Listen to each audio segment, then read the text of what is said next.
오늘 또 우리가 주님 앞에 나왔습니다. 주님, 이곳에 앉아있는 한 사람 한 사람에게 주님의 생각을, 주님의 마음을 드러내 주시고 주님과 온전히 연합되어지며 함께 되어지는 그런 축복을 경험한 시간 되게 하여 주시옵시고, 그래서 하나님 오늘 우리에게 들려진 이 메시지로 말미암아, 하나님의 음성으로 말미암아 우리의 삶이 하나님을 더 사모할 수 있고 하나님께 더 감사와 찬양을 올려드릴 수 있는 그러한 시간이 될 수 있고, 그러한 사람 한 사람 한 사람이 될 수 있도록 성령님 이곳에 임하셔서 우리의 마음을 다스려 주시고 하나님의 은혜로 충만케 하여 주옵소서. 주님, 말씀하여 주옵소서. 예수님 이름으로 기도드렸습니다. 아멘.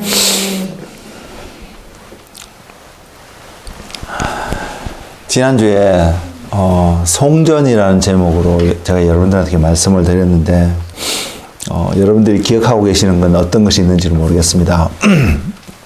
저는 그 성전을 통해서 예수님이 유대인과 대화 속에서 예루살렘 성전을 헐라 그러면 내가 3일 안에 새로운 성전을 짓겠다고 말씀하시면서 주님이 바로 그 성전이 되심을 또한 표현하신 부분과 함께 우리가 주님을 닮는 자가 되어서 결국 우리로 하여금 하나님의 성전이 되도록 부르신 그 하나님의 모습을 우리는 잠시 살펴봤습니다. 그래서 저와 여러분이 내가 주님만이 그 성전으로 우리에게 부연되어지는 것이 아니라 우리 또한 주님의 성전, 하나님의 성전으로 부르심을 입어서 우리가 그렇게 지어져 가고 완성되어져 가는 그러한 여정 가운데 있는 저와 여러분인 것을 기억하고 하나님의 부르심에 합당한 삶이 될 수 있도록 늘 주님과 함께하는 은혜를 구하는 한 분 한 분이 되시기를 주의 이름으로 축복을 드립니다. 지난주에 이 말씀을 준비하면서 이번 주에도 연관된 어떤 말씀을 전해야 된다는 부담감이 함께 있었습니다. 그러면서 제가 지난주에도 그 잠시 소개를 하였던 것 같은데, 성전이라는 주제와 함께 언약의 피라는 이와 연관해서 말씀을 전해야겠다는 생각을 부담을 갖고 있었습니다. 부담을 갖고요. 하나님께서 어떻게 이것을 표현해 주실까? 하나님이 저와 여러분에게 들려주시고자 하는 그 포션이 어떤 부분일까? 그걸 고민하고 한편으로 기대하기는 금요일날 기도의 시간을 통해서 하나님이 또한 저에게 이것을 전할 수 있는 깨달음을 주시지 않을까, 이런 생각을 하고 이 기대함을 갖고 금요일을 맞이하게 되었습니다. 그리고 금요일 시간에 기도를 통해서 하나님께서 무엇을 말씀하시는지를 들으려고 나름 노력한 부분이 있는 것 같고요. 그래서 하나님께서 주셨던 마음이 있습니다. 때마침 그때 이 기도의 통화에서 들려나왔던 찬양이 Amazing Grace라는 찬양이었는데, 그 찬양과 함께 하나님이 제게 깨닫게 하신, 말씀하신 성경 말씀이 하나 있습니다. 그 말씀을 중심으로 오늘 제가 여러분들과 함께 하나님이 우리에게 이것을 알리시기를 원하신다는 그 감동을 나누기를 원합니다. 그러면서 언약의 피라는 주제로 이렇게 해야겠다를 생각을 했는데, 그 주어진 그 말씀으로 인해서 제목은 바꿨습니다. 제목은 어떻게 바꿨냐면 하나님의 사랑이라는 제목으로 바꾸게 되었고요.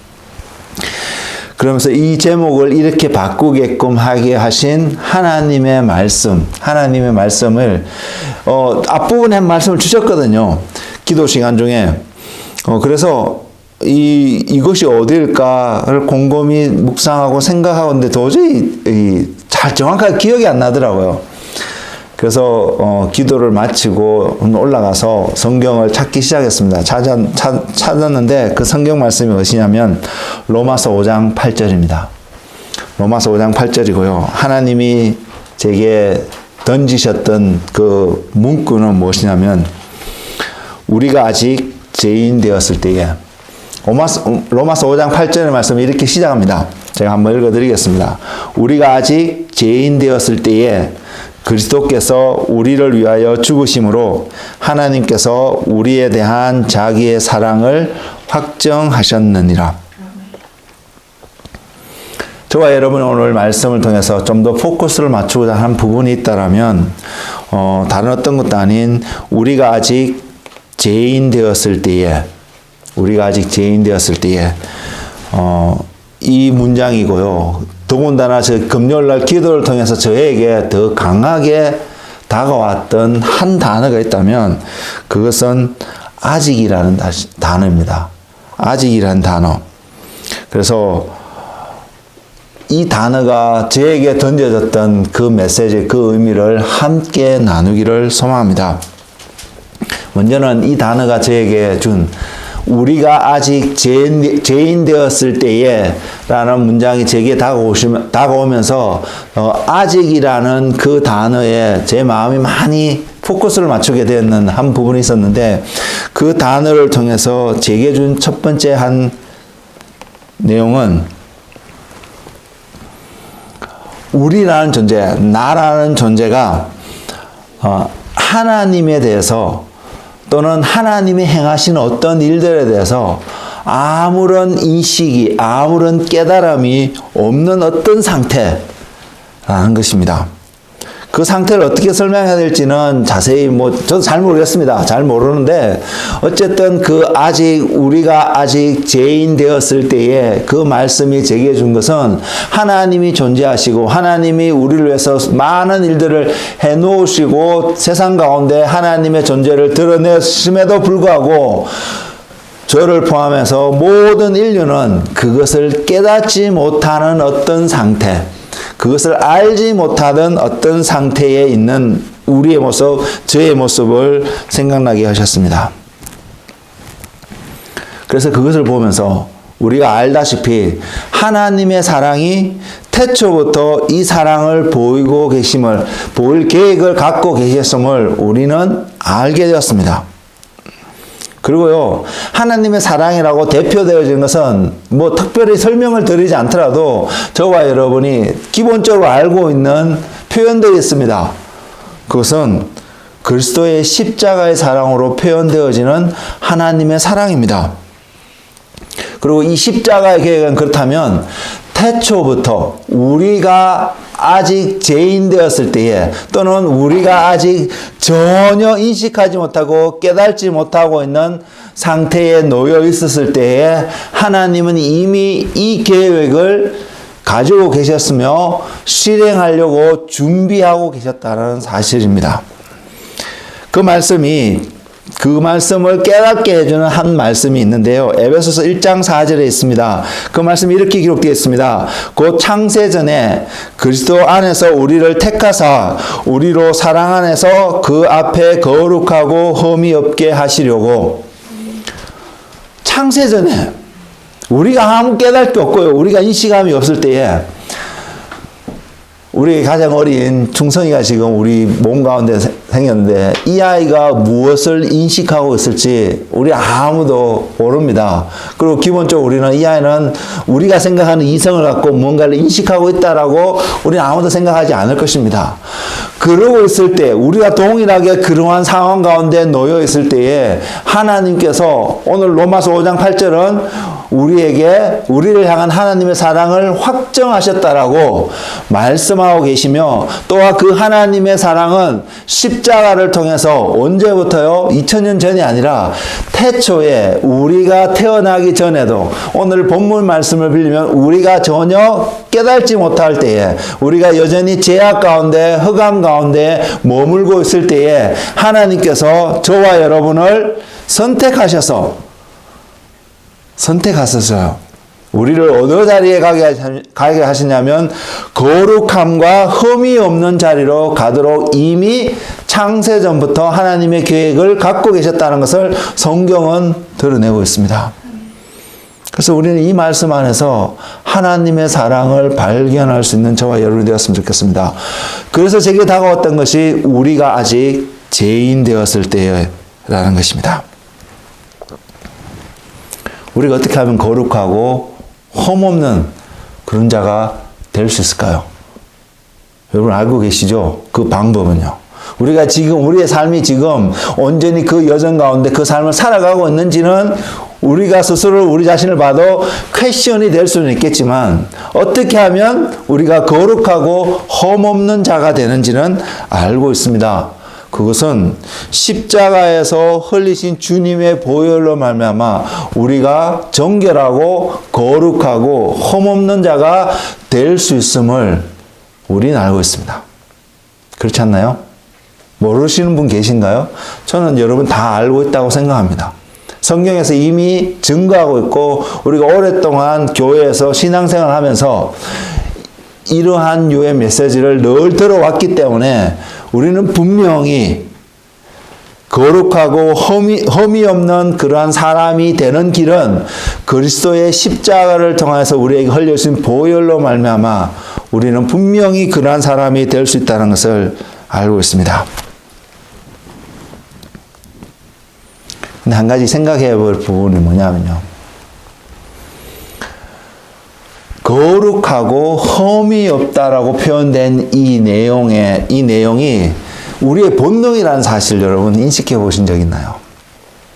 우리의 내면 안에 본능적으로 우리에게 어떤 마음이 있냐면 우리는 완벽해지고자 하는 마음이 있습니다. 그래서 다른 말로 표현하면 우리는 실수하고 싶어 하는 마음이 없습니다. 실수하고자 하는 마음이 우리 안에는 없습니다. 우리는 무엇을 하든 다 잘하고 싶고 그 잘한 것이 세상 가운데 사람 가운데서 드러내고자 하는 그러한 마음이 우리 안에 있다는 것입니다.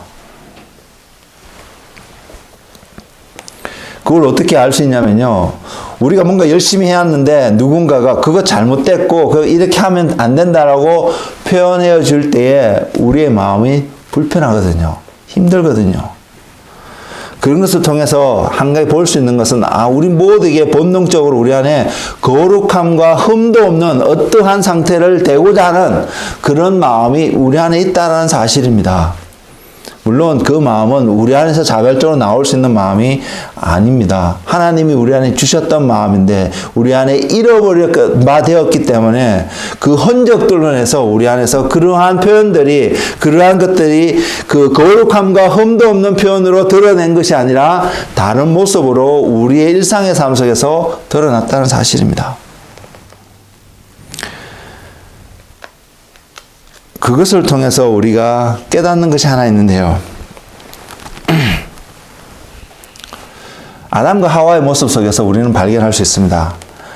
아담과 하와는 왜 하나님이 부르셨을 때에 그들은 무화과 나뭇잎으로 그들의 몸을 가렸을까요? 물론 벗은 것이 부끄러웠기 때문에 가렸다라고 성경은 분명히 말하고 있습니다. 그 결과가 선악과를 따먹은 어떤 제약으로 말미암아 거룩하신 하나님 앞에 설 수 없는 어떤 상태가 되어 있다는 사실을 분명히 보여주고 있기 때문에 그래서 하나님이 부르셨을 때에 하나님 앞에 평소처럼 그렇게 하나님 앞에 나아갈 수 없는 어떤 상태가 되었다는 것을 그들이 인식할 수 있었기 때문에 가리려고 했습니다. 알았다는 것이죠. 그 전에 어떤 삶이 하나님 앞에 나아가는데 아무런 부족함이 없던 삶이었는데 우리가 잘 아는 선악과를 따먹는 그 사건으로 말미암아 순간적이었을 것입니다. 그 유혹에 빠져서 그것을 따먹게 된 그 모먼트는 굉장히 짧은 모먼트였을 것입니다. 그것을 통해서 하나님이 부르셨을 때에 내가 어떤 상황과 다르게 떳떳하게 하나님의 부르심 앞에 나아갈 수 있는 상태가 안 되었다는 사실을 그들은 인식했다는 것이죠. 그래서 가렸습니다. 그러나 우리가 아는 한 가지는 물론 그래서 가렸습니다. 그래서요 아담이 하와가 아담의 벗은 몸을 부끄러운 부분을 보지 못할 수는 있었다고 생각합니다. 근데 하나님의 눈은 가릴 수 없었다는 사실이죠. 그래서 우리가 배우고 깨닫기 한 가지는요, 우리의 어떠함으로, 우리의 어떤 노력으로, 우리가 갖고 있는 어떤 것으로 우리의 그런 부끄러움들을 가릴 수 없다라는 사실입니다. 성경은 분명히 그걸 보여주셨습니다. 우린 그것을 어느 때보다도 철저히 아는 은혜가 필요하다고 생각합니다. 우리가 아직 죄인 되었을 때에 그리스도께서 죽으심으로 우리를 향한 자신의 사랑을 확정하셨다는 그 말씀 속에서 우리가 먼저 깨닫는 것은 우리가 하나님 앞에서 가릴 수 있는 것이 아무것도 없다라는 사실을 깨닫는 은혜가 저와 여러분에게 충만하게 있기를 소망합니다. 하나님의 눈을 가릴 수 없었습니다. 가리고 싶었겠지요. 저와 여러분도 마찬가지입니다.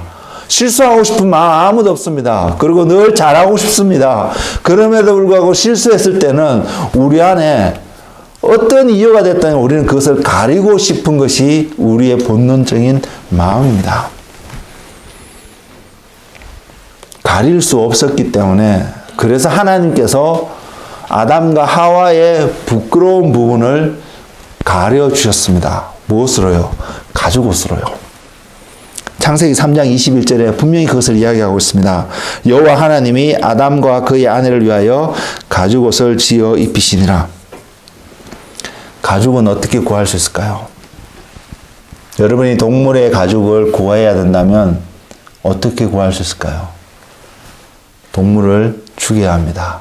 피를 흘려야 한다는 사실입니다. 그래서 이 말씀을 통해서 우리는 주님의 피가 흘려져야 된다는, 어떠한 피가 흘려져야 된다는 사실을 우리는 깨달을 수 있고, 그것을 통해서 하나님께서 우리 안에 있는 드러난 어떤 부끄러움들을 감출 수 있는 그러한 일을 하나님이 행하셨다는 사실을 우리는 발견할 수 있습니다. 다시 한번 말씀드리지만 아담과 하와가 그 자신의 부끄러움을 가리기 위해서 두 가지가 필요했습니다. 한 가지는 피였습니다. 그리고 또 한 가지는 가죽옷이었습니다. 그 둘 다 사람이 어떻게 할 수 있는 것이 아니었다는 사실입니다. 우리가 아직 죄인이었을 때요. 이 말은 어떤 의미는 우리가 죄인인지 아닌지도 깨달지도 못하고 있을 그 상황 속에서 하나님께서 우리의 죄를 가리시기 위해서 두 가지를 약속하고 계셨고 그 약속을 이루셨다는 사실, 우리는 알고 계신가요? 주님의 십자가에서 바로 하나님께서 태초부터 계획하고 약속하셨던 그 피가 뿌려졌습니다. 그리고 그 다음으로는 가죽옷을 입는 사건이 우리에게 필요한데요. 그것은 바로 예수 그리스도로 옷 입는 그 은혜를 이야기하고 있습니다. 우리는 이것을 거듭남의 과정을 통해서 또한 앞으로 살아가는 주님이 오실 때 그날에 그리스도로 옷 입는 이 사건이 완전해져 갈 것을 바라보고 있습니다. 그러지 않나요? 저는 여러분이 그러지 않았다면 오늘 이 시간부터 그날을 바라보고 가시기를 소망합니다. 그리스도의 피로 말미암아 우리의 부끄러웠던 부분이 가려지게 되었고 덮여지게 되었고, 더 나아가서 하나님께서 아담과 하와에게 가죽옷을 입히셨던 것처럼 우리에게 그리스도로 옷 입히고자 그 십자가의 과정을 언제요? 우리가 아직 깨달지 못하였을 때에, 죄인 되었을 때에. 그래서 주님이 오시는 그날 우리가 완전하게 예수 그리스도로 옷 입게 되는 그 날이 우리에게 이루어졌을 때 우리는 더 이상 주님을 거울을 대하고 바라보고 어떤 막을 통해서 바라보고 희미하게 바라보는 그러한 상태가 아니라 얼굴과 얼굴을 대면하여 보듯이 클리어하게 그분의 모습을 보게 될 것입니다. 그분의 모습이 어떤 모습인지 뒤에 가서 다시 한번 설명을 드릴 텐데요. 우리가 그런 소망 가운데 살아가고 계십니까? 거룩함과 흠도 없는 모습으로 하나님 앞에 드려지게 되는 우리의 그 모습을 우리는 지금 바라보고 소망하며 기대하고 오늘 하루를 살아가고 계신가요? 그렇지 않다면 그렇게 살아가는 은혜가 우리 모두에게 충만하기를 소망합니다. 이것이 주님이 우리에게 주신 약속이며,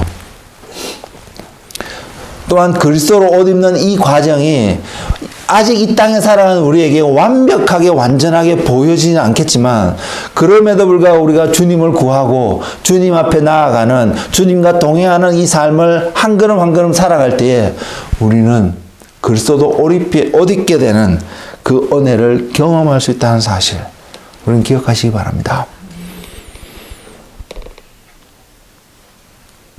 그래서 주님을 바라볼 수 있는 은혜가 오늘도 넘치는 우리 모두의 삶이 되기를 소망합니다. 다시 우리가 아직 죄인 되었을 때로 다시 한번 돌아가 보겠습니다. 이것이 저에게 던지는 또 하나의 메시지는 하나님과 여러분이 아무런 관계가 없던 어떤 상태라는 것입니다. 이런 상태에 있었던 우리라는 것입니다. 오늘날 사람들은 우리뿐만 아닙니다. 세상의 사람들조차도 교회를 향해서 이것 때문에 손가락질을 받게 되는 하나의 포인트가 되는 부분들인데 그것이 뭐냐면 하나님의 사랑입니다. 사랑의 하나님이 사랑이신데 왜 이렇게 하시냐? 또는 하나님의 사랑을 이야기하면서 너희는 왜 그 사랑을 표현하고 나타내지 않느냐? 어떤 이런 형태의 메시지를 우리는 종종 듣게 됩니다. 근데 오늘 로마서 5장 8절 말씀, 우리가 아직 죄인 되었을 때에 이 말씀 앞에 우리가 제가 섰을 때 제가 느끼는 것은 하나님의 사랑이 어떠함과 관계없이 나는 하나님의 사랑을 받을 자격이 없다라는 사실입니다. 이것이 전제 조건이라는 사실입니다. 이것이 이미 그 말씀 속에 포함되어져 있다는 사실입니다. 내가 자격이 없으면 내가 요구할 권리가 없다라는 사실이죠. 근데 사람들은 우리뿐만 아니라 모든 사람들은 어떤 형태로든지 이것을 요구하고 있습니다. 뭔가 잘못된 거 아닐까요? 좀 더 이성적이고 좀 더 건강한 양심을 가지고 있다라면 우리는 이렇게 표현되어지는 우리의 어떤 태도가 있다라면 그것은 잘못된 것이 아닐까요? 그럼에도 불구하고 성경이 우리에게 말씀하고 있는 것은 세상의 사람들이 또는 우리의 지혜롭지 못하고 무식한 어떤 깨닫지 못하는 어리석음의 이런 것들로 인해서 하나님을 향하여서 손가락질을 하게 되고 하나님을 향해서 요구하게 되는 어떠한 모습이 나타남에도 불구하고 그런 어떤 모습들이 있음에도 불구하고 하나님께서 저와 여러분을 사랑하셨다는 사실 말입니다. 저는 우리가 이것을 더 깊이 깨달는 것이 있기를 원하는데 그래서 내가 받을 자격이 없다는 것을 알 때에 제가 깨닫는 한 가지인 것은 내 안에 내 소유물, 내가 소유권을 주장할 수 있는 것이 이거 내 것이야 라고 주장할 수 있는 것이 정말로 아무것도 없구나. 근데 우리의 삶은 조금만 틈만 주어지면 내 것인 것처럼 하려고 하는 것이 우리의 모습 아닌가요? 세상의 물질적인 소유뿐만 말하는 것뿐만 아닙니다. 하나님이 주셔서 깨닫게 된 하나님의 지혜와 하나님의 풍성함과 하나님의 어떤 것들이 우리는 종종 내 것인 것처럼 내가 뭔가 잘나고 내가 뭔가 잘해서 내가 어떠함 때문에 이것을 내가 얻게 되는 것처럼 착각하고 활용하려고 하는 모습들이 우리 안에 있지 않나요? 이런 것을 바라볼 때에 우리가 아직 죄인 되었을 때 그 말씀 앞에서 서게 되었을 때에 내가 이렇게 하면 안 되겠구나. 이건 내 것이 아니기 때문에 내가 내 것인 것처럼 생각하는 그 삶을 버릴 수 있는 자가 되어야 되겠구나. 그래서 저는 그걸 갈망합니다. 정말로 이것을 버리고 싶습니다. 내가 내 것을 가지려고 하니까요. 이건 내 것이라 주장하려고 하니까 뭐가 생기냐면요. 권리가 생기거든요. 내 권리. 우리에게 어떤 권리가 있을 수 있습니다. 그것을 부정하고 그것을 아니라고 말씀드리는 것이 아니라 그래서 우리가 어떤 권리를 주장하게 되니까 권위를 주장하게 되니까 우리 안에 어떤 삶이 나타나냐면 깨닫지는 못한 사이에 우리가 높아지려고 하는 우리의 모습이 발견되어진다는 사실이죠. 우리가 높임을 받을 만한 자격이 있나요? 성경 말씀은 아니라고 말합니다.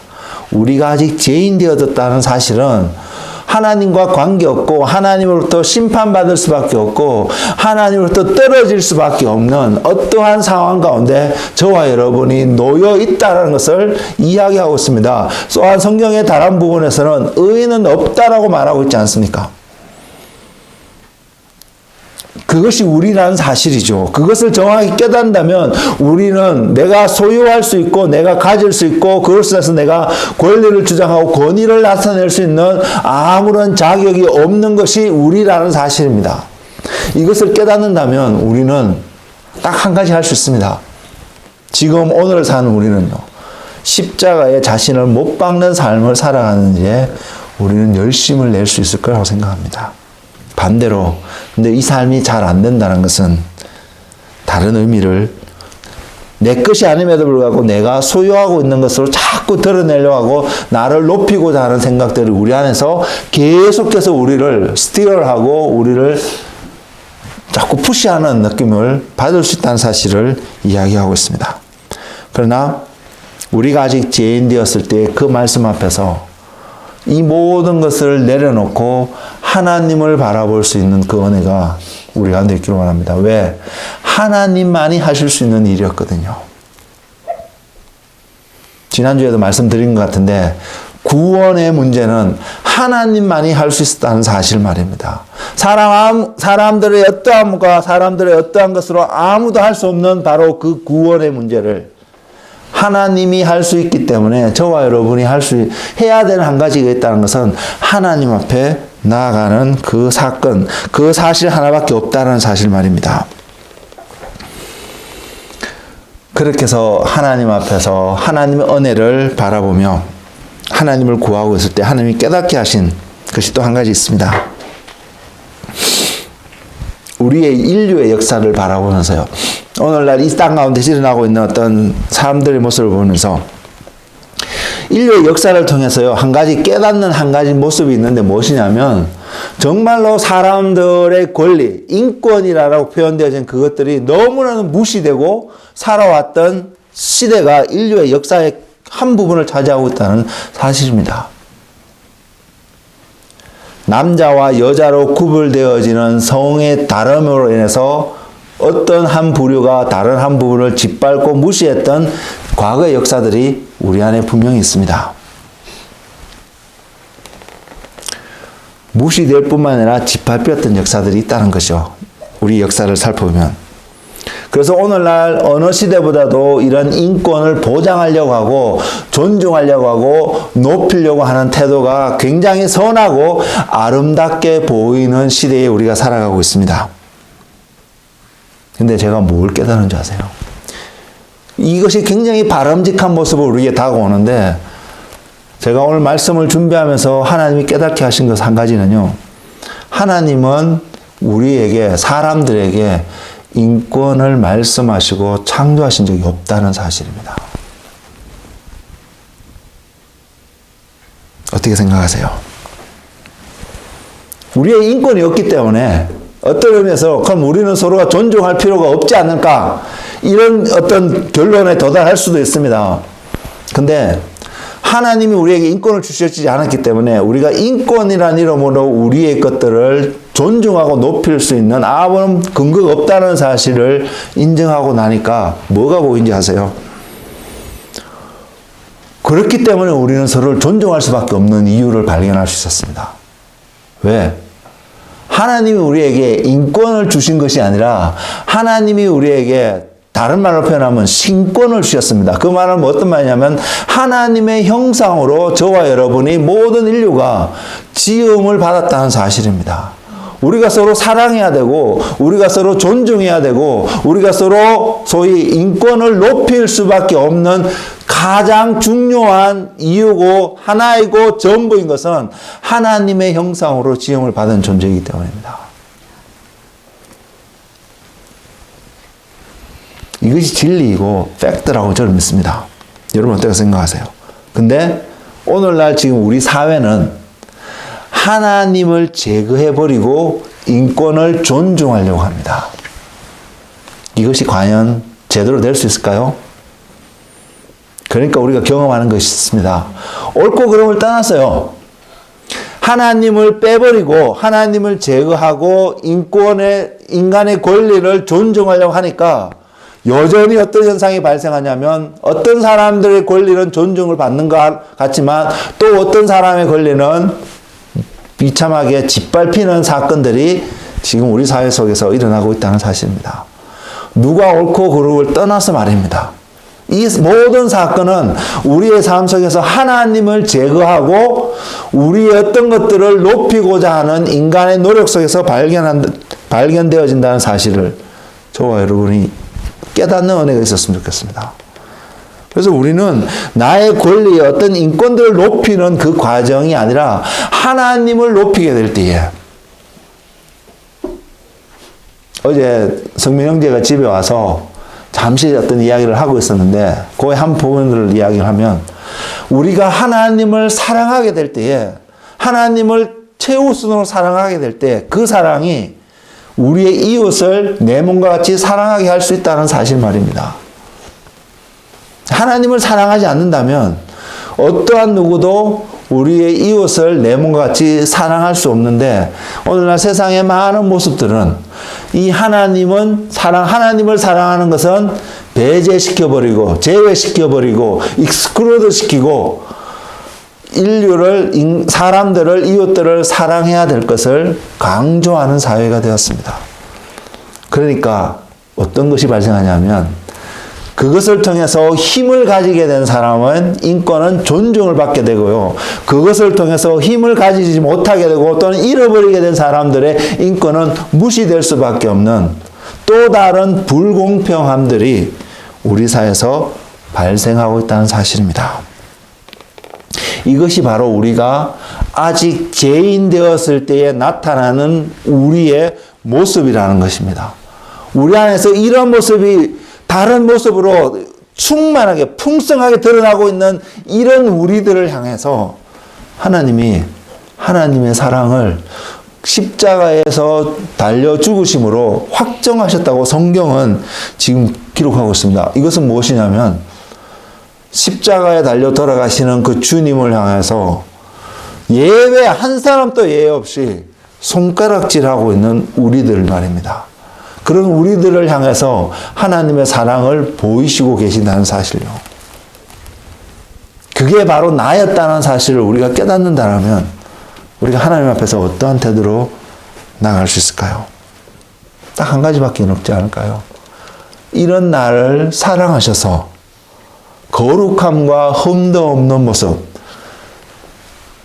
또 다른 표현으로는 하나님의 아버지의 영광을 드러내는 모습으로 저와 여러분을 부르셨고 그 자리로 되게끔 만들어 가시는 그 하나님, 그 하나님께 우리가 할 수 있는 것은 무엇일까요? 감사밖에 없지 않을까요? 그래서 그분을 예배할 수밖에 없지 않을까요? 성경은 분명히 우리에게 약속하고 있습니다. 하나님의 사랑은 그 언약의 성취로 말미암아 그 사랑을 확정하여 주셨다는 사실 말입니다.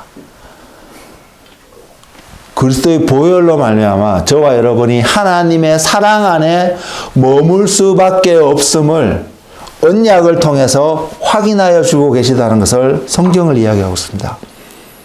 그럼 우리에게 질문을 던져야 합니다. 나는 이 말씀을 믿고 있는가? 라고 말입니다. 언약은 두 사람이 또는 그룹과 그룹이 또는 한 사람과 어떤 그룹이 상대방이 존재합니다. 그래서 두 사람이 계약을 맺는 것입니다. 컨트랙을 맺는 것입니다. 그리고 그 내용 속에는 서로에게 유익이 되는 무언가가 분명히 들어가 있습니다. 일방적으로 희생을 요구하는 언약, 컨트랙 이런 것은 전혀 우리 사회 속에서는 볼 수가 없습니다. 그러나 하나님과 우리의 관계, 맺어진 그 언약을 보면 과연 공평한 언약이라고 말할 수 있을까요? 아니요. 저는 그렇게 생각할 수가 없습니다. 하나님이 그냥 일방적으로 그 언약을 세우셨습니다. 그것도요, 우리가 어떠한 희생을 치르는 것이 아니라 하나님이 희생을 치르는 것으로요. 우리는 이유를 모릅니다.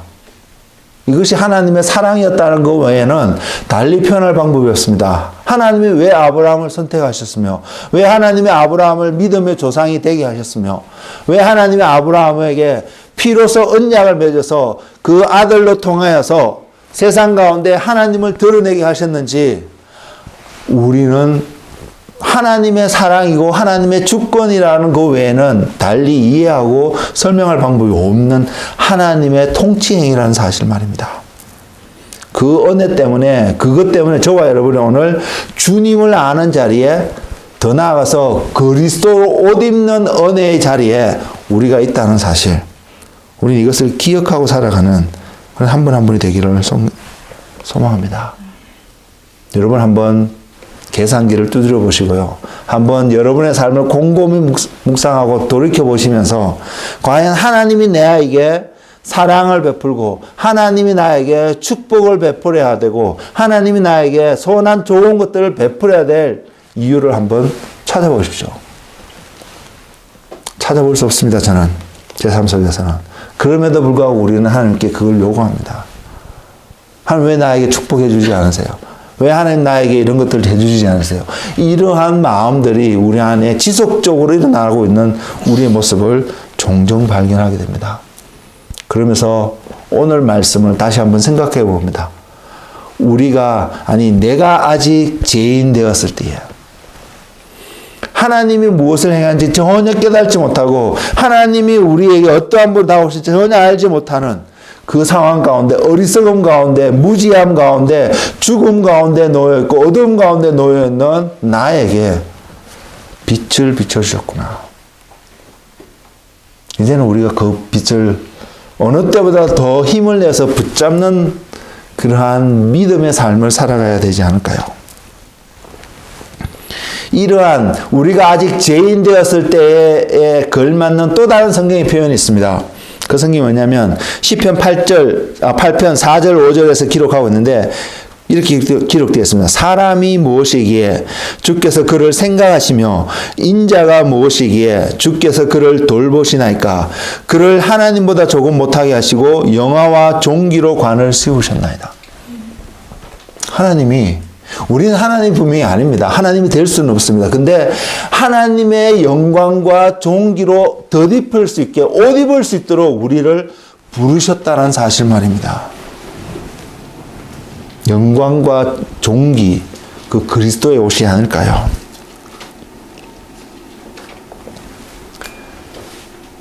누가복음 15장인가요? 탕자의 비유가 있잖아요. 우린 정말로 탕자와 같은 자입니다. 아버지가 계심에도 불구하고 아버지의 유산을 요구하는 그 탕자. 그 말은 그 탕자의 생각 속에 아버지가 죽었다라는 것을 인정하고 있다는 것입니다. 하나님이 없다라고 말하고 있는 우리에게 먼 발치에서 우리가 조금 발걸음을 돌이켜 그분 앞으로 아버지께로 방향을 터니까 먼 곳에서 먼저 바라보시고 다가오셔서 안고 입 맞추고 새 옷을 입히시며 손가락에 반지를 끼우시고 권위를 준다는 의미거든요. 다시 아들로서의 권위를 회복시키는 하나님 아버지의 모습을 그 탕자의 비유에서 보여주고 있습니다. 탕자가 아버지께 돌아갔던 그 마음, 저와 여러분 가지고 계신가요? 한번 생각해 보신 적이 있나요? 내가 아버지와 하늘께 죄를 지었으니 아버지의 종이 되겠다고, 종의 한 사람을 여겨달라고 생각하며 돌이키게 되었던 그 마음, 우리에게는 그러한 경험들이 있나요? 그렇게 해서 돌이켰을 때에 하나님께서, 그 아버지께서 그 탕자에게 새로운 일을 행하여 주셨습니다. 오늘 성경 말씀으로 보면 영화와 종기로 관을 씌우셨다는 것입니다. 그리스도로 옷 입게 하셔 주셨다는 것입니다. 다시 한번 아담과 하와가 범죄하기 전에 하나님과 관계를 맺었던 그 상태, 하나님 앞에 아무 끄리낌 없이 나아갈 수 있는 바로 그 상태로 우리의 신분을 회복시켜 주셨다는 사실요. 이것이 하나님의 사랑이 아닐까요? 우리가 그 사랑 안에 머물고 있다는 것을 인식하시나요? 저는 저와 여러분이 그 사랑 안에 있다는 것을 깨닫는 은혜, 그리고 그 사랑을 그래서 감사할 뿐만 아니라 더 갈급해하는 그런 은혜가 넘치는 한 분 한 분이 되시기를 주의 이름으로 축복을 드립니다. 주님께서요, 육신을 입고 이 땅에 오셨습니다. 그리고 육신을 입고 이 땅에 오신 그 주님의 모습이 아버지의 독생자의 영광의 모습이고 은혜와 진리가 충만한 모습이라고 성경은 이야기하고 있습니다. 이것이 요한복음 1장 14절에 기록되어 있는데, 말씀이 육신이 되어 우리 가운데 거하심에 우리가 그의 영광을 보니 아버지의 독생자의 영광이요 은혜와 진리가 충만하더라고 기록되어 있는 이 말씀. 먼저는 여기서 우리는 어떠한 자들일까요?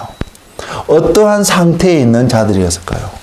로마서 5장 8절에 있는 우리가 아직 죄인 되었을 때에 라고 똑같은 상태의 우리가 아닐까요? 저와 여러분의 모습이 아닐까요? 근데 육신을 입고 오신 예수님을 통해서 볼 수 있었던 것이 아버지의 독생자의 영광이요 은혜와 진리가 충만한 모습이라고 성경은 이야기하고 있습니다.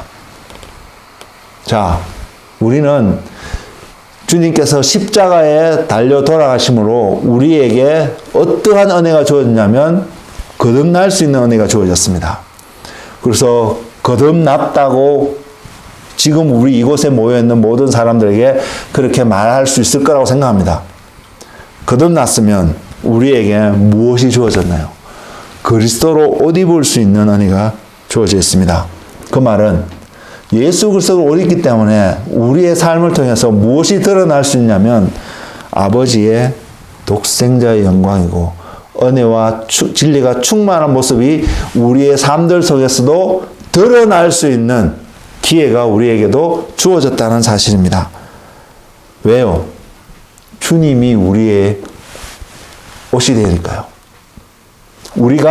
주님이 우리의 머리가 되고 우리가 주님의 몸이 되는 어떠한 상황 가운데 우리가 부르심을 입었고 거듭나게 되었기 때문입니다. 그 말은 성경에서 달리 이렇게 표현하고 있습니다. 세상에 빛이 되고 세상이 소금이 될 수 있도록 우리를 세우셨다는 사실입니다. 우리가 세상을 향해서 의롭고 우리가 세상을 향해서 어떤 선한 이야기를 이야기하고 나눈다 해서 빛이 되고 소금이 되는 것이 아니라 우리의 삶이 예수 그리스도로 덧입혀질 때에 우리가 죄인 되었을 때에 주님의 모습을 봤을 때에 아버지의 독생자의 영광이고 은혜와 진리가 충만한 모습이었다면 그것을 볼 수 있다면 또한 우리가 예수 그리스도로 덧입혀서 이 땅 가운데서 살아가는 그 어떠한 삶이 되어질 때에 우리는 세상을 향해서 빛을 보여주며 세상을 향해서 소금의 역할을 하는 한 사람 한 사람이 될 수 있다는 것을 성경은 약속하고 있습니다.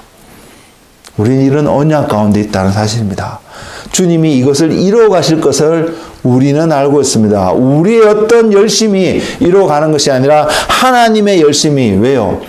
우리가 아직 죄인 되었을 때에 태초부터 우리가 이것을 깨닫지 못하고 있을 상태에 하나님께서 우리를 그렇게 하시고자 그리스도를 육신 가운데 십자가에서 피를 흘리게끔 계획하셨고 아담에게 가죽옷을 지어 입히셨던 것처럼 그리스도의 옷을 우리에게 입히도록 태초부터 계획하신 그 하나님께서 이미 그 과정을 이루어가고 계시며 어떤 차원에서는 완성되었다고 말할 수 있는 하나님의 컴플리션이 우리 안에 드러났기 때문입니다. 우리는 이것을 전하는 자가 되어야 합니다. 우리는 이것을 프랙티스 하는 자가 되어야 된다고 생각합니다. 그리스도로 옷 입고 살아가는 우리의 모습 말입니다. 그래서 사도는 요한일서 4장 18절에 이렇게 표현하고 있습니다. 사랑 안에 두려움이 없고 온전한 사랑이 두려움을 내쫓나니 두려움에는 형벌이 있음이라 두려워하는 자는 사랑 안에서 온전히 이루지 못하였느니라. 질문은 이것입니다. 우리가 바로 그 하나님의 사랑 안에 있습니까? 만일 우리가 두려움 가운데 어떠한 삶을 보내고 있다라면 우리는 여전히 하나님께서 우리가 죄인 되었을 때 보였던 그 사랑 안에 온전히 거하고 있지 못하는 것을 스스로 증명하는 모습이 아닐까요? 근데 하나님의 이 사랑이 태초부터 계획하신 하나님 스스로 바운드 되셨던 그 계약 가운데 언약 가운데 들어가셨던 바로 그 하나님으로 말미암아 그리고 그 언약이 이루어진 것을 이미 우리는 말씀을 통해서 확인받기 때문에 이제 우리는 그 언약이 주는 혜택을, 축복을 누릴 수 있는 존재가 되었다는 사실. 그럼 우리는 하나님 앞에 나아가는 것이 당연하지 않을까요? 사도 요한이 요한일서 4장 18절에 말하고 있는 이 사랑, 두려움이 없고 두려움을 내쫓을 수밖에 없는 이 사랑, 하나님의 사랑이지 않을까요? 그리스도의 언약의 피 안에서 확인되어지는 바로 그 사랑이 아닐까요? 우리가 예수 그리스도로 덧입혀지고 그리스도의 피로 우리가 우리 안에서 흐르고 있다면 우리는 바로 그 하나님의 사랑 안에 머무는 자가 아닐까요? 우리 그것을 기억하고 있나요? 그것을 오늘 또 바라보고 있나요? 우리가 아직 죄인 되었을 때에 아직 하나님을 인식하지 못하고 깨닫지 못하고 있는 우리의 연약함과 무지함 속에서 하나님이 행하셨던 사실을 이제는 우리가 믿음으로 하나님 앞에 나아가는 한 분 한 분 되었으면 좋겠습니다. 지금 우리는 어디에 있나요? 우리는 지금 어디에 서서 우리의 지금 이 땅에서의 삶을 살아가고 있나요? 우리가 지금 그 하나님의 사랑 안에 머물고 계신가요? 만일 저와 여러분이 그 사랑을 느낄 수 없다면, 그 사랑을 깨달을 수 없다면 그럼 오늘 우리가 그 주님을 우리 가운데로 초청하는 그 자리에 우리가 나아가면 좋지 않을까요? 하나님이 만드셨고 하나님이 이루셨던 바로 그 언약 관계에 우리 자신을 내어주는 것이 지혜롭고 합당한 자의 모습이 아닐까요? 저는 그렇게 했으면 좋겠습니다. 더 이상 우리가 주님이 문 밖에 서서 문을 두드리고 계시는 모습으로 주님을 바라보는 분리되어 있는 우리의 모습을 더 이상 보지 않는 은혜가 있었으면 좋겠습니다. 우리가 문을 활짝 열고 주님을 받아들이시는 주님의 통치 아래 온전히 머무는 그런 은혜를 경험하는 한 분 한 분이 되기를 소망합니다. 이것이 우리 삶 속에 가장 유익하지 않을까요? 그 주님 앞에 나아가기를 원합니다. 그 주님 앞에 머무는 우리가 되기를 원합니다. 기도하겠습니다.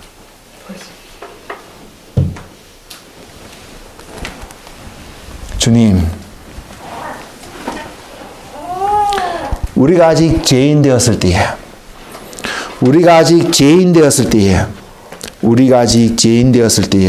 우리를 향한 하나님의 사랑을 보여주시고 확정하여 주셔서 주님 감사합니다.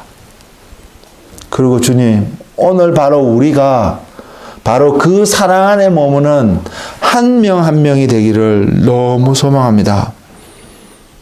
더 이상 주님이 우리의 문 바깥에 계셔서 문을 두드리는 주님으로 바라보는 우리의 삶이 되고 싶지 않습니다. 주님, 우리의 마음문을 활짝 엽니다. 환영합니다. 우리 안에 오셔서 우리 안에 그냥 거하시는 것뿐만 아니라 우리의 삶을 다스려 주시옵소서. 그래서 주님 안에서 육신을 입고 오신 주님 안에서 아버지의 독생자의 영광, 은혜와 진리가 충만하였던 것처럼 우리 안에 계신 예수 그리스도로 말미암아 우리에게 덧입혀진 예수 그리스도의 옷으로 말미암아 세상을 향하여서 하나님의 빛과 하나님의 소금의 역할을 감당하는 한 명 한 명 되게 하여 주옵소서. 그래서 하나님의 영광을 보게 하시고 그 하나님의 영광 안에 살며 그 영광을 세상에 전하는 통로자가 되게 하여 주옵소서. 하나님의 이름이 거룩하게 되옵시고 하나님의 뜻이 하늘에서 이루어진 것 같이 오늘을 살아가는 이 땅에서 살아가는 우리의 삶들 속에서도 하나님의 뜻이 온전히 이루어지는 그런 은혜를 경험하며 살아가는 한 명 한 명이 되도록 주님 인도하여 주옵소서. 그리스도의 보혈로 우리를 온전히 덮어주시고 우리의 어떠함이 아닌 주님의 보혈을 공로로 말미암아 거룩하신 하나님의 보좌 앞에 머무는 한 명 한 명이 되게 하여 주시옵소서. 예수님의 이름으로 기도드렸습니다. 아멘.